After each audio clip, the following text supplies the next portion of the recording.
The attachment theory argues that a strong emotional and physical bond to one primary caregiver in our first years of life is critical to our development. If our bonding is strong and we are securely attached, then we feel safe to explore the world. We know that there is always that safe base which we can return to any time. If our bond is weak, we feel insecurely attached.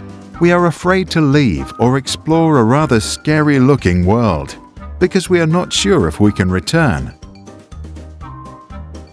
People who are securely attached are said to have greater trust, can connect to others, and as a result are more successful in life. Insecurely attached people tend to mistrust others, lack social skills, and have problems forming relationships. There is one type of secure attachment, and there are three types of insecure attachments: anxious ambivalent, anxious avoidant, and anxious disorganized. In responses to distress, the first three react organized, while the last acts disorganized. To understand the theory better, let's look at Mr. and Mrs. Smith, who have 4 children: Luca, Anne, Joe, and Amy. The Smiths are lovely parents who cuddle, make frequent eye contact, speak warmly, and are always there for their kids. But one day, Mr. Smith falls very sick and dies. For Mrs. Smith, life now becomes very difficult. She spends all day working, while at the same time trying to care for her children. An impossible task.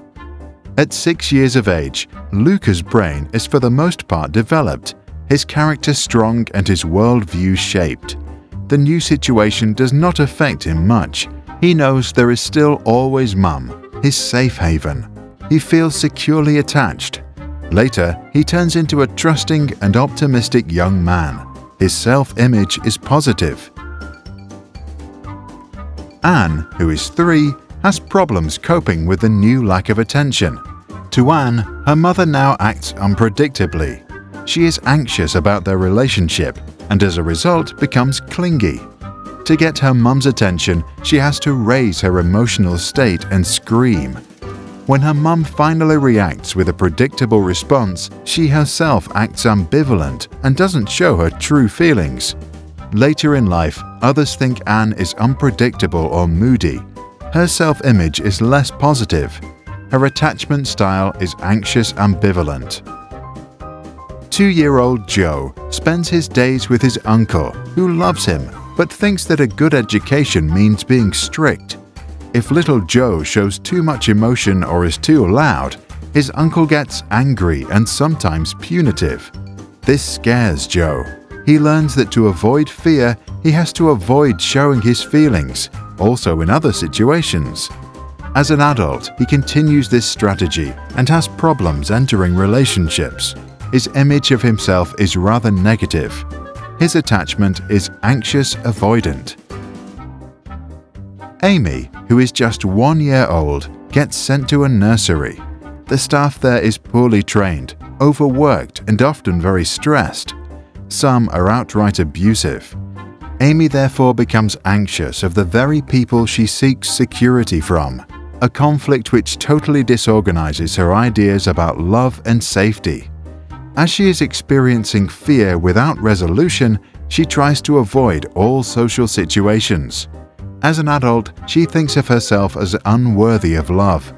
Her self-image is very negative. Her attachment is anxious disorganized. Our attachment is formed in the very first years of our lives, a time when we are too young to communicate our anxiety and as a result can experience high levels of stress.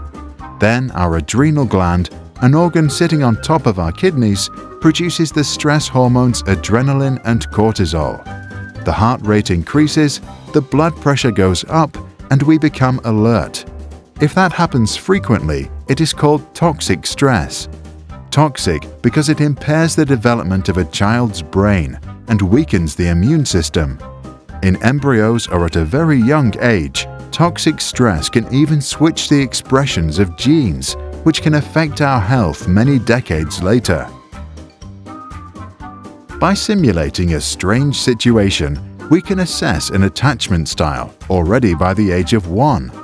To do this, we let the child play with their mother for a few minutes inside a room. Then the child is left alone. The key moment is the child's reaction when her mother returns. Securely attached children first usually hug their mother, then can calm down and eventually get back to playing. Insecurely attached children can be ambivalent and avoidant. Some can't stop crying or refuse to continue playing. The long-term effects of our attachment in the early years are well documented. Using the theory, researchers at Minnesota University were able to predict already at age 3 if a child would drop out of high school with 77% accuracy. In another study, undergraduates at Harvard were asked to assess how close they felt to their parents. 35 years later, they were asked about their health. 91% of those who said they had a rather broken relationship with their mother were also diagnosed with health issues, including coronary artery disease, hypertension, and alcoholism. For those that had reported a warm relationship, the figure of poor health diagnosis was just 45%. But there is another reason why the early years deserve special attention. They are the starting place for subsequent behaviors. A kid that feels securely attached at age 2 can make friends at kindergarten. Their worldview gets reinforced with every interaction, and they develop optimism. As a result, they make good relationships at school, then at college, and later at work. Highly insecurely attached children can miss out on this opportunity. Psychologist John Bowlby, a pioneer in attachment theory, allegedly said, "What cannot be communicated to the mother cannot be communicated to the self." In other words, those who feel insecurely attached might not quite understand themselves. To get to know who they are and what they feel, they might have to go way back in time.